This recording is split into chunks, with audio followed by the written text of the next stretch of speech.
Hello, everybody, and welcome to the Daily Leaf News. I'm Cameron Andrews, here today with Dom Collins. We're interviewing Dom Collins. Hello, Dom. How are you? I'm good. How are you? Thank you for having me. Okay, mute the stream. Dom, mute the stream.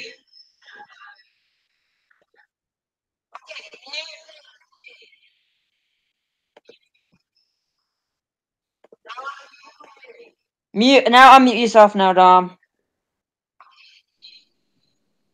Okay, do you mute the stream? I don't even have it open. Oh, it's me. That's why. Sorry, not you. Sorry, that's my mistake. You guys are gonna in the chat gonna hear some feedback for a little bit. Just don't worry about it.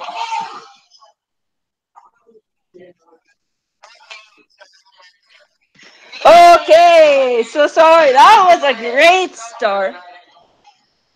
That was a great start. So, Dom, welcome back to Mech. So, what if?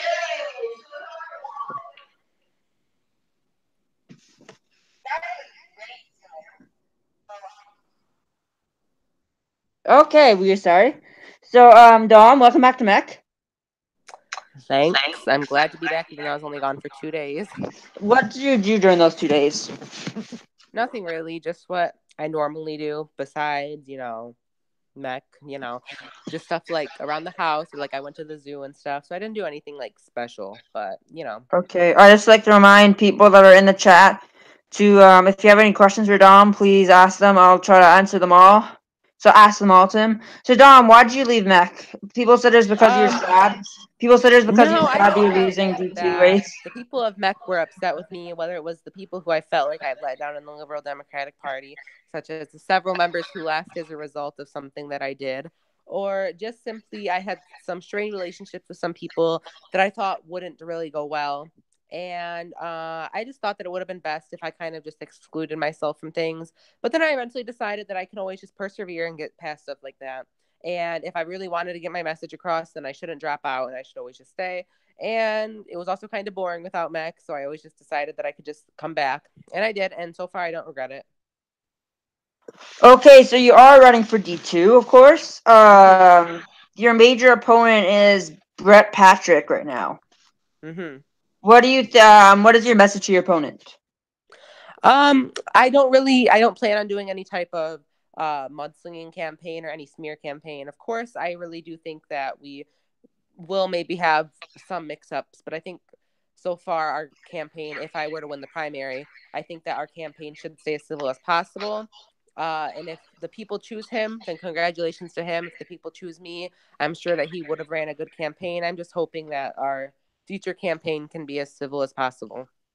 Okay, we have a question from the actual Mech Vice President Ryan M. Service.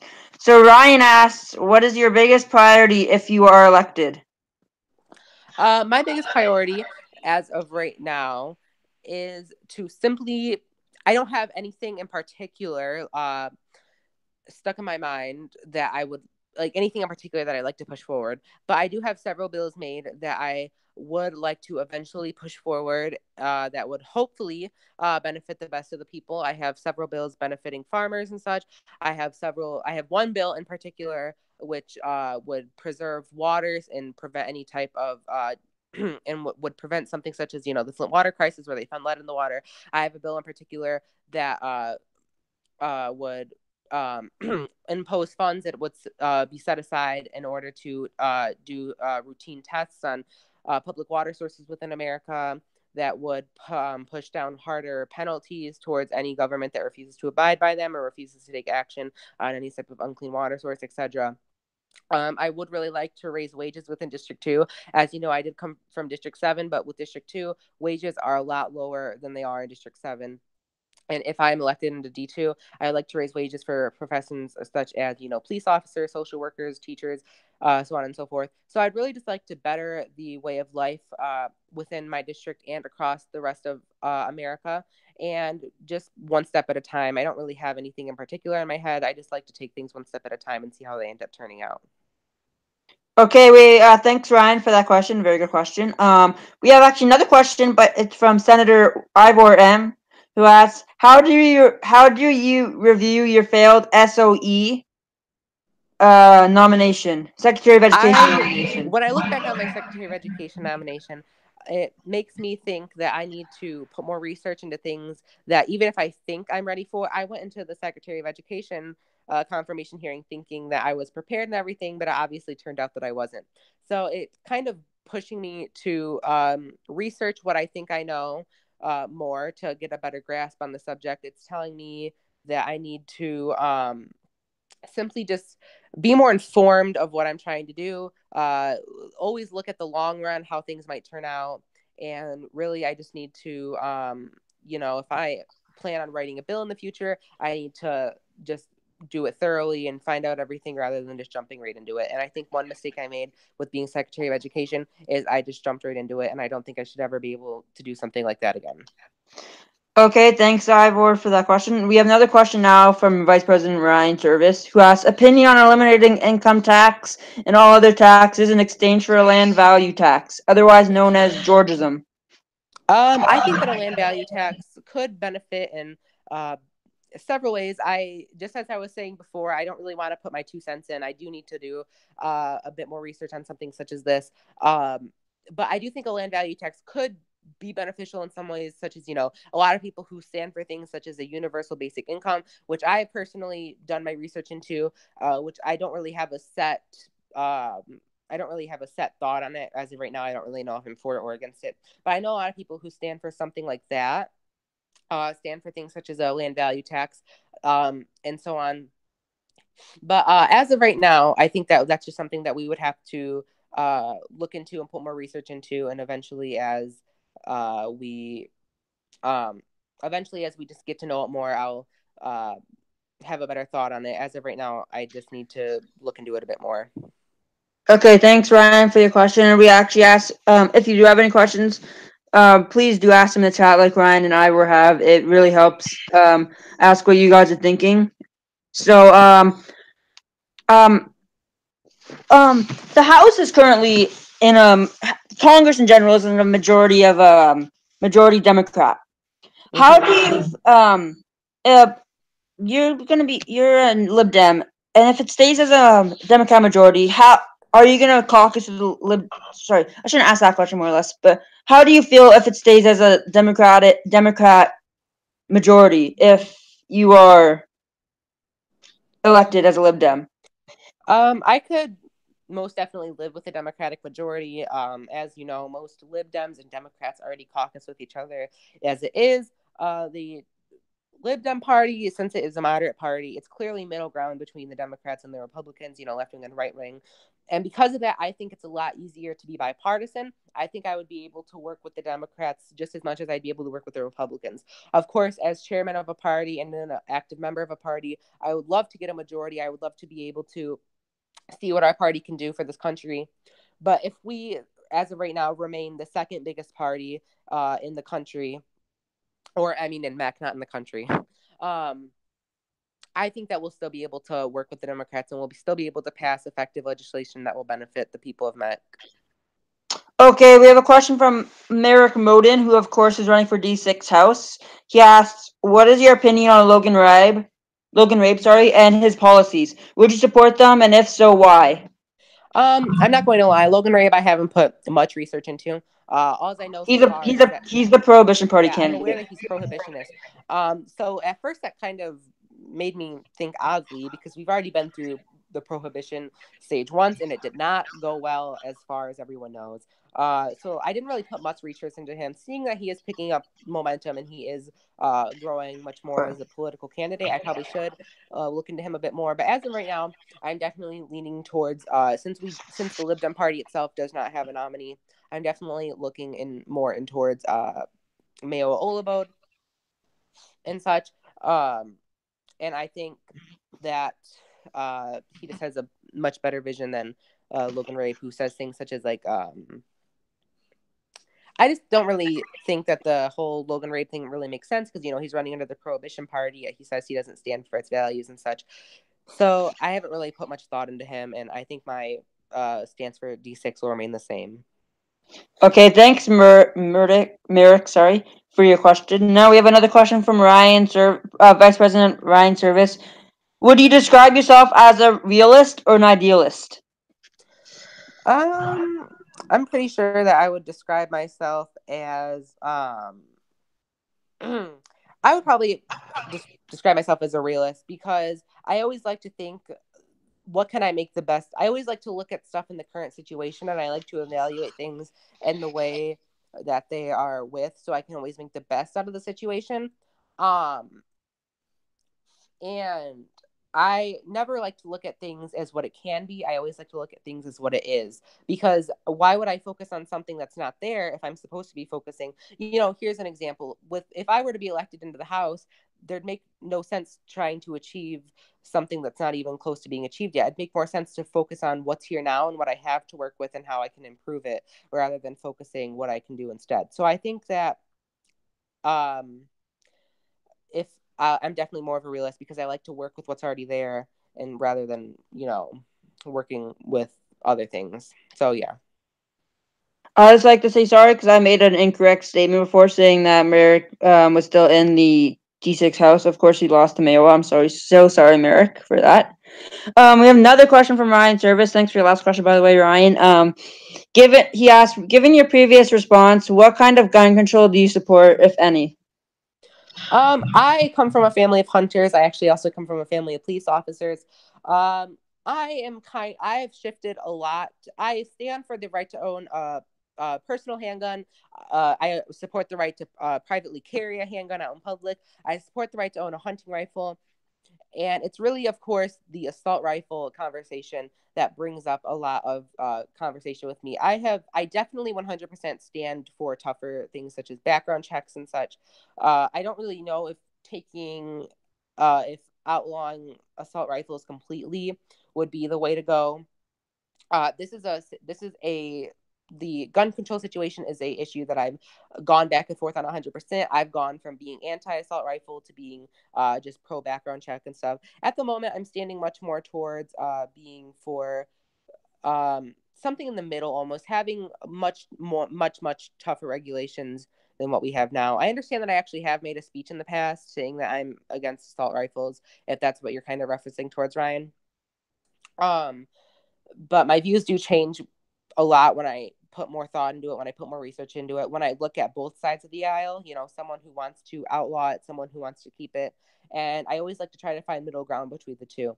And despite my past stances and my past statements, at the moment, right now, I think but just having tougher regulations and seeing how that goes, rather than just having what we have now, pass a simple background check, pass a simple class and such. Not even that, I don't even think.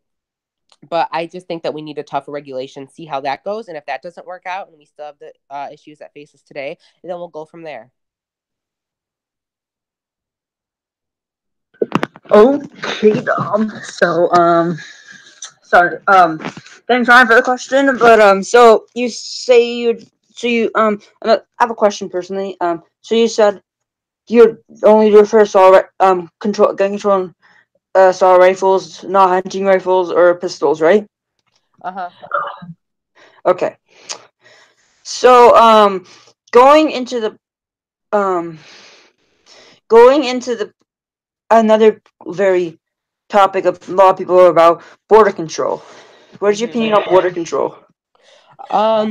I do think that we do need border security to, first of all, ensure that no harmful substances are going into the country, that people who have bad intentions for the country are coming into the country. But I also think that it's unethical and it's inhumane to deport, of course, millions of people all at once. And because of that, I would like to make an easier path to citizenship, because the thing is, why are people illegally immigrating? Because the majority of people who are here illegally aren't bad people. That's the thing. But people act as if they are.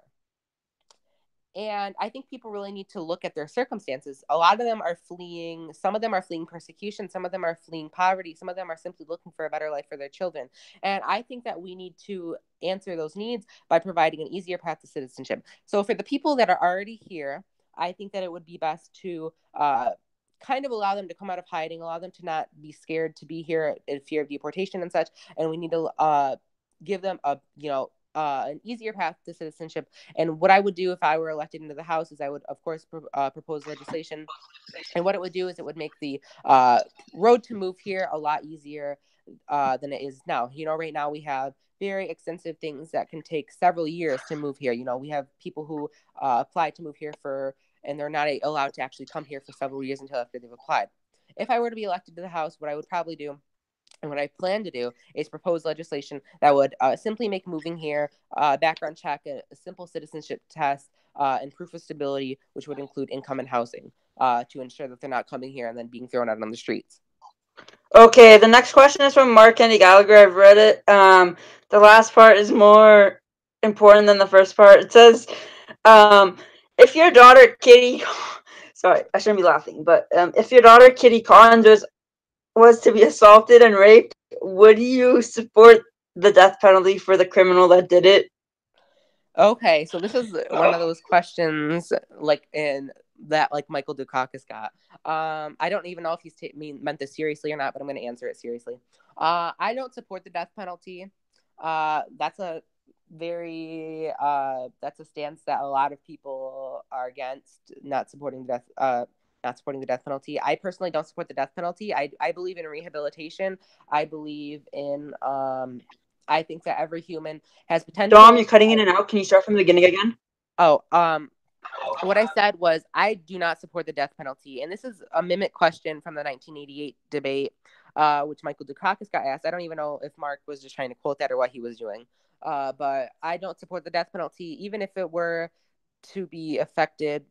And I understand the anger that you might feel, and I understand the rage people might feel, because I personally have had family members affected by crime. I've never had anyone affected by crime as seriously as, murder or such, but I have had family that has been affected by crime and such. I'm not going to go into any specifics though. But I truly believe in rehabilitation, and I think it would be much more rewarding to see that person.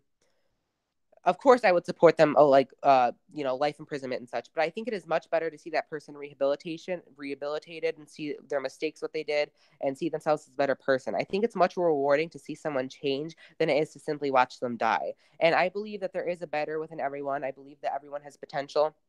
And because of that, I don't think that it's ethical to simply, lay someone out on a table and execute them.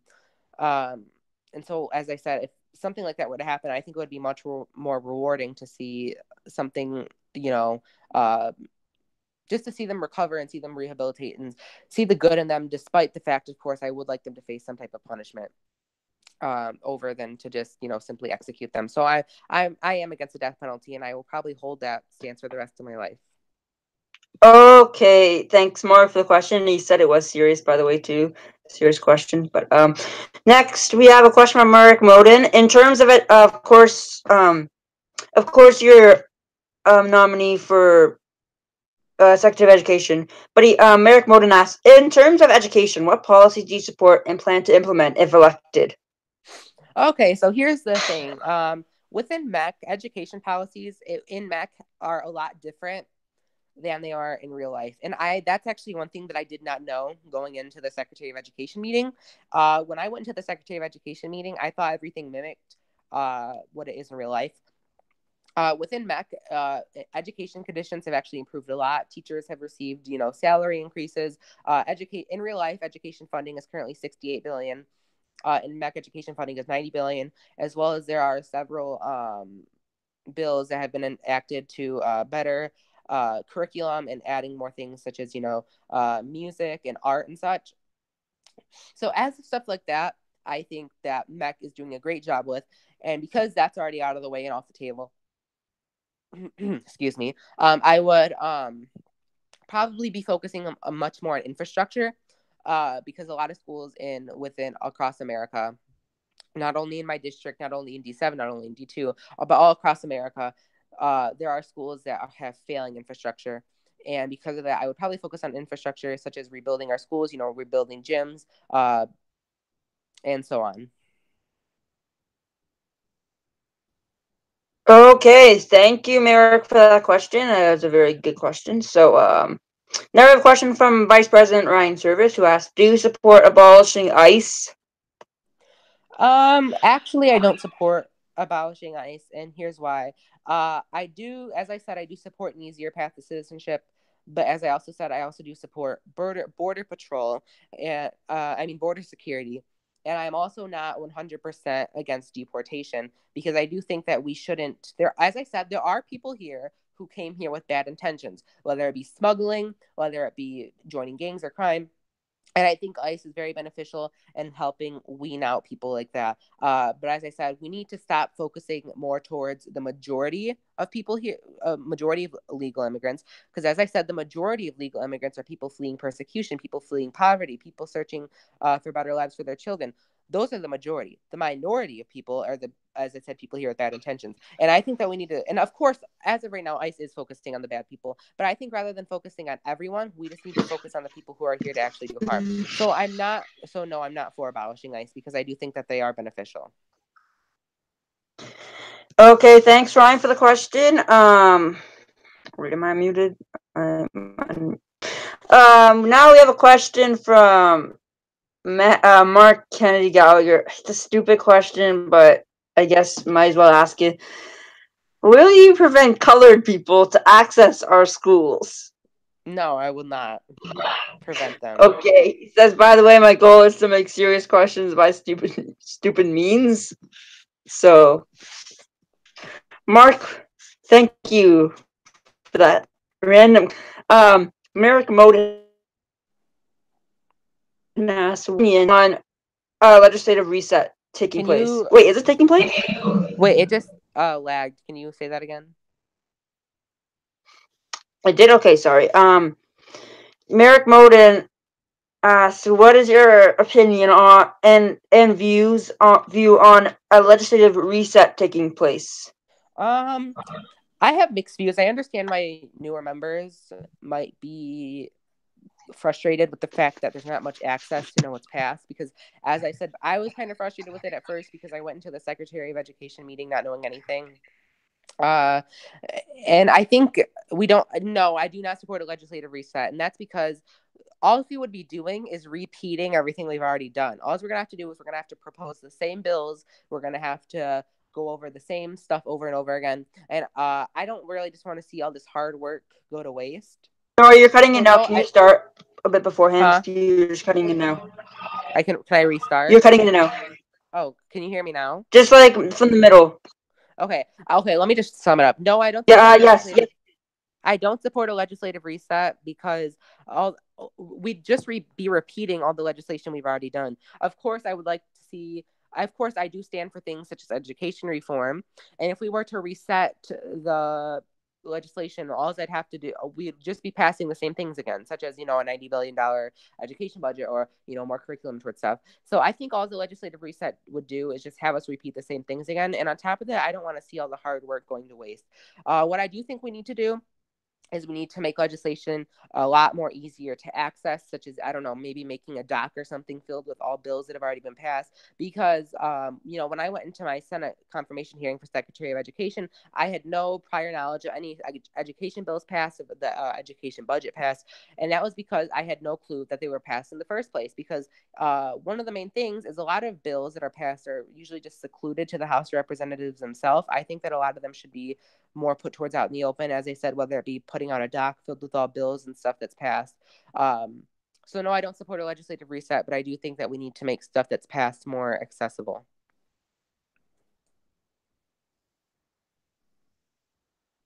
Okay, we have a question from You're cutting out. I can't hear you. Sorry, you can you start again? No, I said you're lagging out. I couldn't. What was the question? Oh, Mark Kennedy Gallagher asked, what are your views on pot? I think that we should legalize marijuana,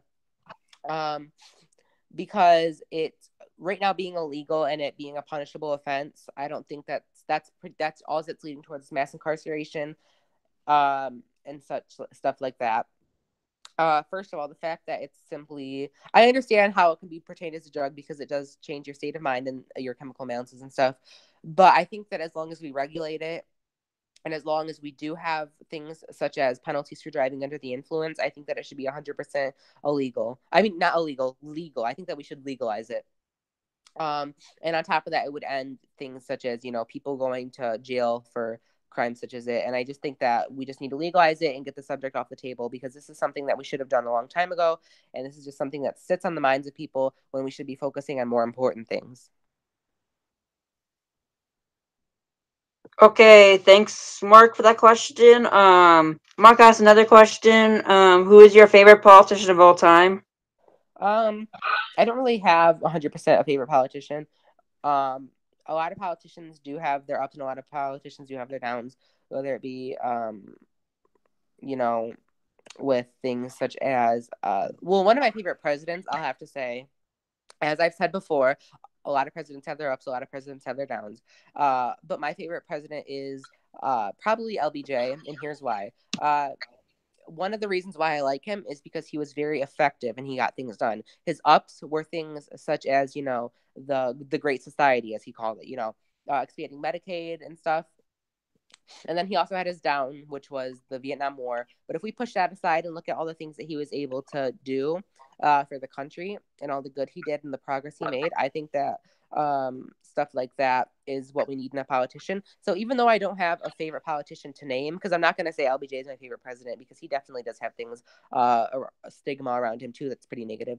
I do like politicians that are effective and politicians that do get things done. I like presidents that have a lot more do than they do say, if you get what I'm saying.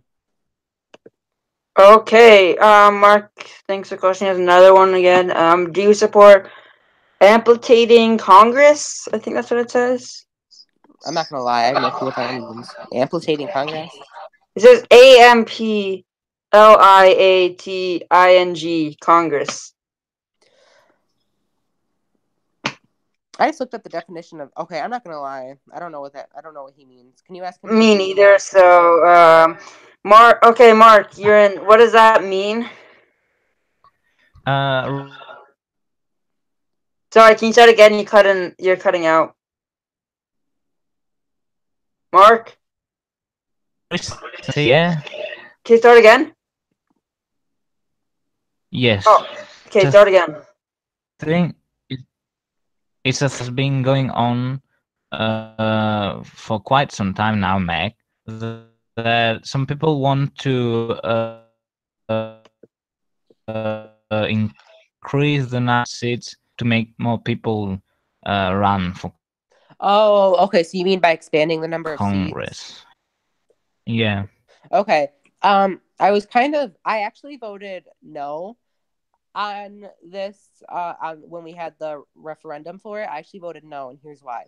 MEC is a place of competition, and I think that expanding seats, even if it's just 2 seats, that's going to make a big difference, because we already have districts such as District 2 where not a lot of people run. If it wasn't for the Liberal Democratic Party, District 2 would be unopposed to the Democrats. We have districts such as District 5 is pretty inactive. We already have some pretty inactive districts as it is, and I think just adding more districts on top of that, I don't think that's solving any problem. And I really do like the competition, and I don't want to see that competition fade away. So no, I'm actually not for expanding the number of seats. Yeah, I'm neither am I. Basically because. So are you talking about redistricting more or less? Like making more districts, you mean? Yeah, or? I'm not for that, because I think that's going to put a major end to the competition here. Because here's the thing, from my perspective, from my view, from like what I remember from back when I joined MEC in January, in my opinion, there was a lot more active members then than there was now. People can beg to differ on that. Yeah, but I agree. I agree. There was a lot more members then than there is now in terms of activity. And I think if they wanted to expand districts, they should have expanded it then, because then there would have actually been a number. In my opinion, most people leave MEC and go to smaller communities because they believe they don't have a shot. But now with less number of active people, I think that a lot of people have a much better shot. Such as like I did. I literally joined MEC and I almost won D7. Rejoined MEC because I was in January, and then I went inactive for a while. When I rejoined MEC without anyone knowing me, I did pretty well in District 7. And I think if stuff like that, is going to be happening now. All I think expanding districts is going to do is just end that competition, because it's already pretty easy as it is. So no, I don't stand for expanding districts. Okay, Mark, do you have any other questions? Oh, so you. But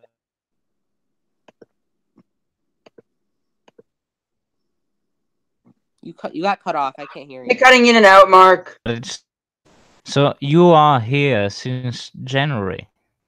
Well, my old account, Dom, its name is just Dom, and it has like a blue profile picture, which I use to get into calls whenever I get kicked.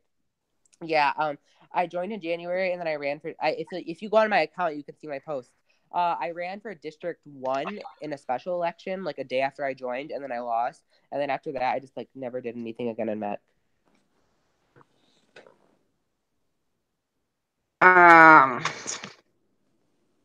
So how do you feel about the current state of Congress right now? I really am not. I'm not gonna lie. I don't have any complaints 100%. But I just think that we have a lot of inactive congressmen, such as the District 3 representative, and I just think that we need to get people into and he is retiring now, but I'm just saying, I think that we need to get people into Congress who are going to actually be active and actually try to focus on issues going towards the American people.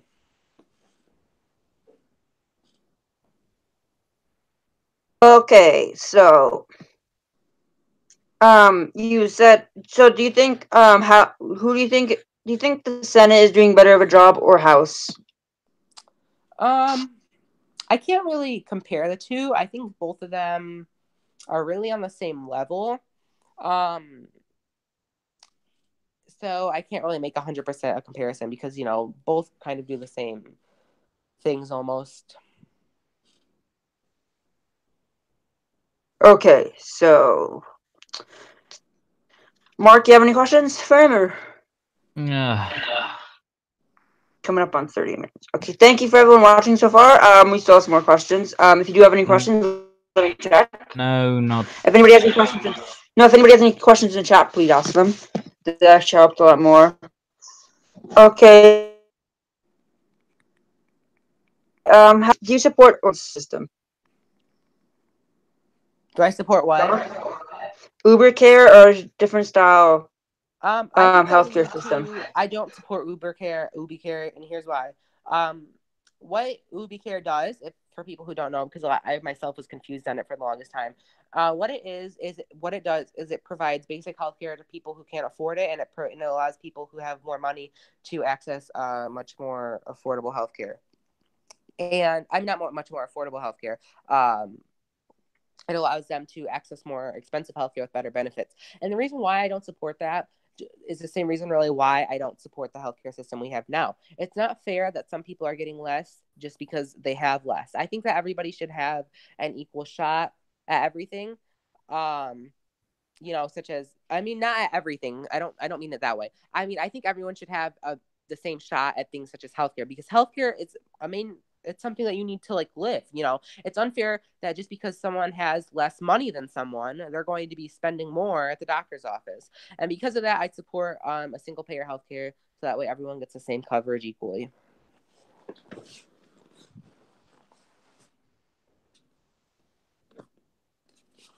So you support single payer, right? Yep.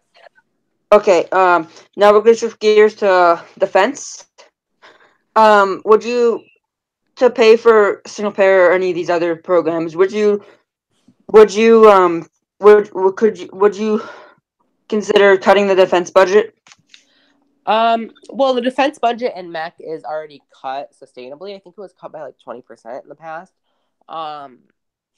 But what I would do is, I can't think of it off the top of my head. I have my plans written somewhere, but I said it in a debate before, so I'm not uninformed on the topic. I have my research on into it. I just, for some reason, I can't remember it off the top of my head. I spoke about it in a debate with Bryson in the past, but it pretty much went from what we would do is we would take the privatized healthcare system that we have now, and we would have people all across America start signing up for public Medicare. We would preferably probably start with older people and then younger people, and shrink the age gap as time goes on, probably within 5 to 6 years. And as time goes on, what we would do is we would start including things such as prescription medications, things such as dental care, and so on. A good portion of the money, believe it or not, would actually come from the privatized healthcare system that we have now, because the privatized healthcare system that we have now, believe it or not, costs a ton of money. I forgot the numbers off the top of my head. I don't know why. I'm having a big, my brain's empty. I don't know what I'm thinking of. But I'll get back to you on that question, because I do have numbers somewhere. I think it's in one of my speeches.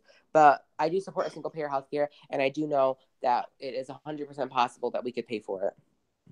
Okay, so now we have a question from Merrick Moden, who's asked, how do you plan to increase jobs both in your district and the country? I plan to increase jobs. I have looked into many, many different ways when it comes to increasing the number of jobs. I've looked at things such as universal job bills, which is, if you don't know what a universal employment bill is what it would do is it would be pretty costly. It would cost about $500 billion, and it would pretty much give universal employment to anyone who would sign up for it in places such as infrastructure, and places such as it would give people basic employment in many different fields across the country, such as I said, infrastructure, construction, and so on. Other good ways to create more jobs is to give incentives to small businesses, so that way they can open up and start employing more people. Encouraging big names such as the big three, GM, Ford, and stuff, to stay within the United States instead of fleeing to other countries. Stuff like that a lot of people have already brought up in the past, I think is good. Okay, Mark, you have any questions? Mark, you have any questions? No. Okay. So, Dom, of course, you're the leader of the Liberal Democrat Party, the chairman, I should say. How do you feel about the current state of your party? I think that despite the fact that we did lose a couple members recently, we only lost 2. Or no, wait, we lost 3. We lost 3 members recently. But one was with us for a very short amount of time. I think that as of right now, the state of our party it's good. It's growing. From the time when I took the chairmanship, I definitely think that we've become more active.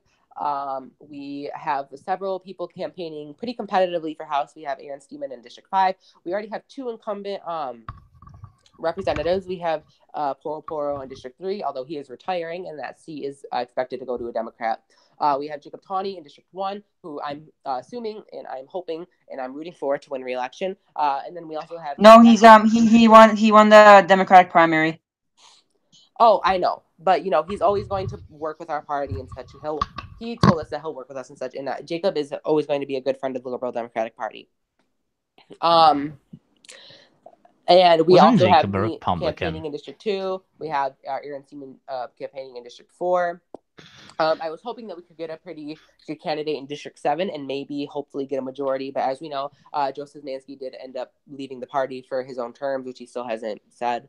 But I think the state of our party is pretty decent, and we're growing as a party itself. And yeah. Okay, a lot of people say that the Liberal Democrats are just a party of elites of MEC, and was formed for Tom Kirkman just so he could avoid the Democratic primary, and also is gonna die. Is gonna be a short-lived party. It's gonna die. What do you say to that? I am 100% against that statement. The Liberal Democratic Party was actually founded by John Oberfeld, a former president, and Tom Kirkman decided to switch his registration after the party was founded, not when or before. I honestly don't know why Tom Kirkman switched over. That's his own reasons, which I don't know, so I can't disclose. But I do think the Liberal Democratic Party is I don't think it's short-lived at all. And here's why. The Liberal Democratic Party is common ground between the Democrats and the Republicans. And if it is a party that can pass and work with Republicans on, and it is a party that can work with Democrats as well. And because of that, I think it's the bipartisanship that this country needs. The Liberal Democrats, And I think that they are not going to be a short-lived party. I don't think that it's a party of elites, because look at how many younger members we have that are running within the party. We have, yes, we do have an incumbent president, but we also have a lot of newer members who have been turning to the Liberal Democrats to kind of jumpstart their political career. And I think that same is 100% false. And I think that it is kind of the party that this country needs. And hopefully it could even be the future of America, a party that will find middle ground between both people. Because a lot of people have made the comment with me that I am not moderate enough to be within the party. But it's, in my opinion, it's nothing to do with your political beliefs. It's your willingness to work with people. As I said before, I'm a realist. I'm not an idealist when Vice President Ryan Service has that question. And I think that's a good thing to bring up, because I work with what I have. If I see someone proposing a bill that even if I don't agree with, I can work with them on that. And I can sit there and say, okay, this is what we need to change to benefit everyone instead of just, a certain amount of people. And I'm hoping that this party can end up, growing and growing. And I don't think that it's going to be a short-lived party at all.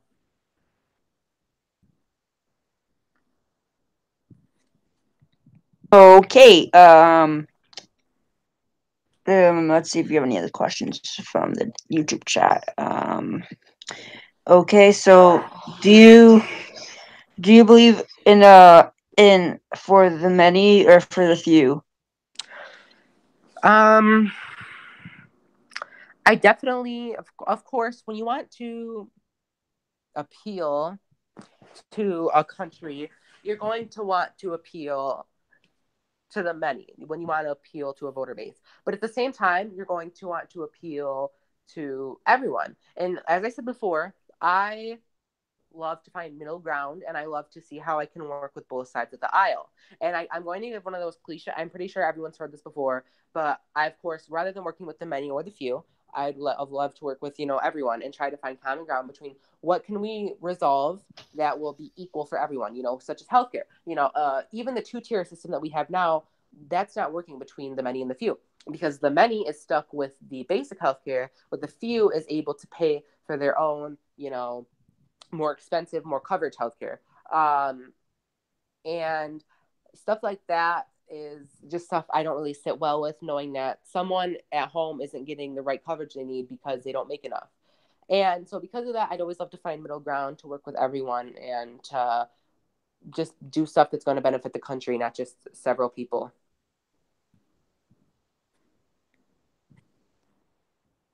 Okay, Mark, do you have any last questions or anything, or no? Mark? No. Okay, so I think with that, we're going to end it now. Thanks to Mark. Dom, do you have any last statements you want to say? I just want to say that I hope people can find my, I hope people have the comfortability to vote for me in the upcoming general election. If I win the primary in the first place, I'm hoping that people can look more into the Liberal Democratic Party, and I'm hoping that people can have the eagerness to join the Liberal Democratic Party and help it grow. And I'm just hoping that people can get the message that I'm trying to help everyone across America. I'm trying to benefit the, not the many, not the few, but everyone equally. And so, yeah, that's pretty much all. I'm hoping that I can get your support in D2. And yeah, so thank you for having me, Karen. Okay, thank you. Thanks, Mark, for coming, and Dom. And No problem. that's it for the Daily Leaf News. Good night, everybody.